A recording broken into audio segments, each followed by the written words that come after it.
There's something about working when everyone else has gone home. The way silence settles into corners. The way your footsteps echo differently in empty hallways.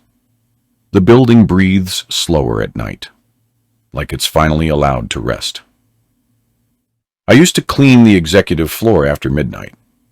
23 years I did that work. Started when I was young, when my daughter was still small enough to fall asleep on my shoulder. When my back finally told me it was time to stop. But I remember those nights, the hum of the floor buffer, the smell of lemon cleaner, mixing with old carpet and coffee that had been sitting too long. The city lights through the windows, making everything look softer than it was in daylight. People think cleaning is invisible work, and maybe it is. But invisibility has its own kind of freedom. You see things. You notice. You become part of the walls, part of the quiet machinery that keeps everything running while the important people sleep. I cleaned Mr. Gaines's office every Tuesday and Thursday night. Same routine for 11 years. Empty his trash. Dust the bookshelves he never read. Wipe down the desk where he made decisions that changed lives he'd never meet. He left notes sometimes. Little yellow squares of paper with reminders to himself. Call Martin, R.E., layoffs. Draft severance packages. Board meeting. Prepare defense. I tried not to read them, but you can't help what your eyes catch in passing. This was 3 years before I retired. My daughter was in nursing school. My wife's arthritis was getting worse. We were okay, but that's a thin word. Okay is just one broken washing machine away from not okay. I didn't know it then, but that Tuesday night in November, the one where I found the drawer, would become the line between before and after. The city looked cold from the 32nd floor. I remember that. The way the street lights blurred in the window glass like watercolors. Mr. Gaines's office always felt too big. High ceilings, leather chairs that nobody sat in, a desk the size of my kitchen table, made from wood so dark it looked like frozen water. Everything in that room whispered the same word, power, but it felt hollow to me, like a museum of someone's idea of success. That Tuesday, I noticed his trash was fuller than usual, crumpled papers everywhere. His coffee mug had a ring stain, which meant he'd been there late. Working himself thin, probably. People at the top do that too. Work themselves down to nothing, just in nicer chairs. I cleaned the way I always did. Methodical, respectful. You learn not to disturb things too much. These people guard their spaces like dragons guard gold. Even the cleaning needs permission, somehow. But when I was dusting the desk, my cloth caught the handle of the bottom drawer. The locked one. Except it wasn't locked. Not that night. I should have closed it. I know that. I should have wiped the handle and moved on. But the drawer had rolled open a few inches, and I saw something that made me stop. A photograph, face down, and beside it, a letter on cream-colored paper. I glanced at the door. Empty hallway. The only sound was the hum of the heating system kicking on. It was just me and the city lights and whatever was in that drawer. I opened it wider. Slow, like I was trying not to wake something sleeping. Inside was a stack of letters, maybe 20 of them, all handwritten, all on the same expensive paper. Below them was a small leather journal, worn at the edges. And the photograph. I turned it over. A young boy, maybe 8 years old, smiling in a way that reached his eyes. Standing in front of a house that looked nothing like the world Mr. Gaines lived in now. Simple, small, the kind of place where people left their doors unlocked. On the back, in faded pencil, Tommy, summer 1978. I didn't know Mr. Gaines had a son. In 11 years, I'd never seen a family photo in his office. Never heard him take a call that sounded personal. His life seemed carved entirely from ambition and quarterly reports. But here was this boy, this smile, this proof of something tender I shouldn't have. But I picked up one of the letters. My hands were shaking a little. You feel it when you're about to cross a line. That small voice that says, don't. But curiosity is a stronger thing than wisdom sometimes. The letter was dated 6 months earlier. The handwriting was shaky, like it came from someone whose hands didn't work quite right anymore. Dad, it began, just that one word, but I could feel the weight of it. Dad, I don't know if you'll ever read these, but I keep writing them anyway. The doctors say I have maybe a year, could be less. I'm not angry anymore. I promise I'm not. I just wanted you to know. I remember the good parts too. I stopped reading. My heart was pounding like I'd been caught stealing, but I couldn't stop. Not yet. The letters were all from Tommy, written over the course of 2 years. All unanswered, as far as I could tell. I read 3 of them that night. Maybe I shouldn't have. Maybe it was a betrayal of something sacred. But I couldn't put them down. They felt like prayers no one was listening to. In the second letter, Tommy wrote about the last time he saw his father. A Sunday morning, 30 years ago. Tommy was 14. Mr. Gaines had been gone for work, always gone for work. And when he came home, Tommy had tried to show him a poem he'd written for school. About fathers and sons. About distance. Mr. Gaines, according to Tommy's memory, barely looked at it. Said something about needing to prepare for Monday. Asked Tommy to keep his voice down. Tommy wrote, I think that was the moment I stopped trying. You taught me that work mattered more than I did, and I learned the lesson well. They didn't speak much after that. Tommy left for college. Mr. Gaines sent checks but never called. When Tommy got married, he didn't invite his father. When Tommy's daughter was born, he sent a card with no return address. Silence became their language. Distance became their inheritance. But then Tommy got sick. Liver disease, he mentioned in one letter. And something about it, maybe the closeness of the end, maybe just time softening old wounds, made him want to try again. So he wrote letters, month after month, telling his father about his life, his daughter, his regrets, the things he wished they'd said when there was still time to say them. I forgive you, he wrote in one letter. I don't think you'll ever forgive yourself, but I forgive you. I just wish I could tell you in person. I wish I could hear your voice one more time. I set the letters down. My chest felt heavy, like something was sitting on it. I'd worked for Mr. Gaines for 11 years, and never seen him as anything but the man behind the desk, the signature on the memos, the decision maker. But he was someone's father, someone's loss, someone carrying a weight I couldn't see.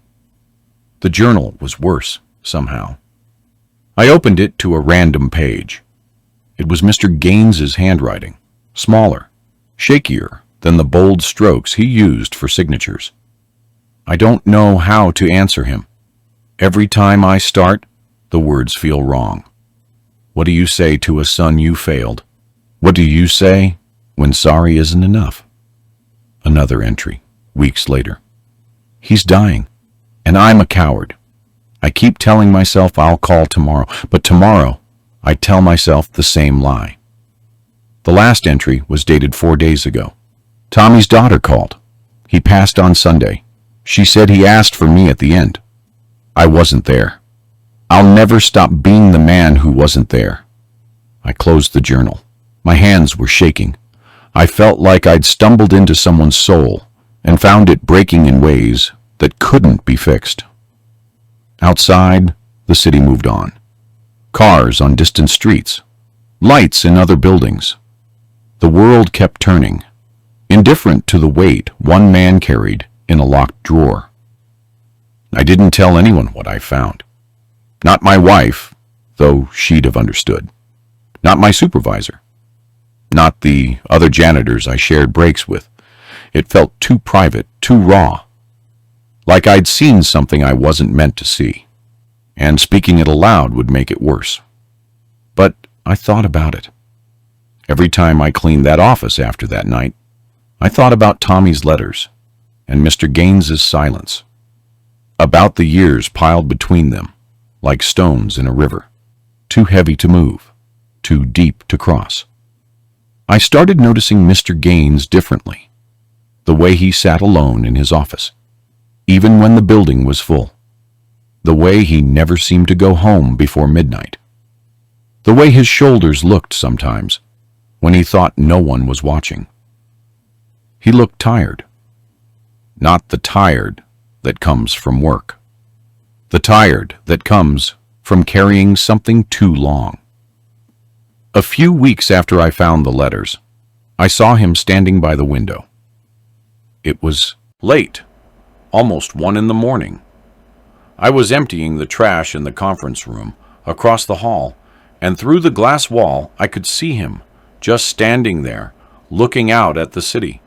He wasn't doing anything, wasn't on a call, wasn't reading documents, just standing, looking, like he was searching for something he knew he'd never find. I wanted to say something. What? I don't know. Maybe just to acknowledge that I saw him, that he wasn't invisible. But I didn't. You don't cross those lines. The janitor doesn't speak to the CEO about grief. But I started leaving things, small things, nothing he'd notice as deliberate. I made sure his coffee mug was always clean, even if I had to come back later to do it. I straightened the photo of Tommy in the drawer, just slightly, so it was easier to see when he opened it. I left a fresh tissue box on his desk after I noticed the old one was empty. Invisible gestures. The language of people who clean up after others.